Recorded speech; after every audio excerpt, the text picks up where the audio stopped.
আগামী 12ই April ADC নির্বাচনে শান্তি শৃঙ্খলা বজায় রাখা পুলিশের সবচাইতে বড় দায়িত্ব।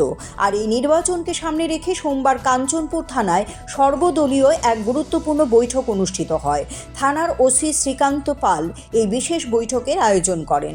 বৈঠকে নির্বাচনী আচরণবিধি কঠোরভাবে মেনে চলার জন্য সকল রাজনৈতিক দলের প্রতি বার্তা দেন ওসি। তিনি জানান, শান্তিপূর্ণ এবং সুষ্ঠু নির্বাচন নিশ্চিত করতে প্রশাসন সর্বদা সতর্ক রয়েছে। বৈঠক শেষে সংবাদ মাধ্যমের মুখোমুখি হয়ে ওসি বলেন, নির্বাচনী সভা সংক্রান্ত সময়সূচি পারস্পরিক সমন্বয়ের মাধ্যমে নির্ধারণ করা হয়েছে। পাশাপাশি তিনি আশ্বস্ত করেন যে এলাকার আইন শৃঙ্খলাজনিত পরিস্থিতি বর্তমানে শান্তিপূর্ণ রয়েছে। শান্তিপূর্ণভাবে ভোট গ্রহণ নিশ্চিত করতে পুলিশের তৎপরতা রয়েছে। এলাকার সমস্ত পলিটিক্যাল পার্টির মেম্বারদের আমরা ডাকিয়েছি।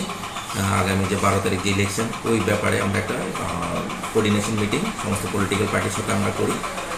তো ওই সুবাদে আমরা সবাইকে ডেকে আগামী দিনগুলোতে কীভাবে পলিটিক্যাল প্রোগ্রামগুলো করা যায় এবং কী কী আরও ইলেকশন কমিশনের যে গাইডলাইনগুলো আছে, প্রোগ্রামের যে পারমিশনের ম্যাটারে কতটুকু টাইম মেনটেন করতে হবে, ওইগুলো সম্বন্ধে তাদেরকে আমরা জানান দিই। আচ্ছা, কাঞ্চনপুর থানার আন্ডারে ল অ্যান্ড অর্ডার বর্তমানে কী পজিশন আছে? হ্যাঁ, কাঞ্চনপুর থানা আপনারা জানেন যে বিগত দিনগুলোর তুলনায় এখন ক্রাইম অনেকটাই কম। তো ল অ্যান্ড অর্ডার ঠিকঠাক আছে, পলিটিক্যালি সিচুয়েশনও ভালো।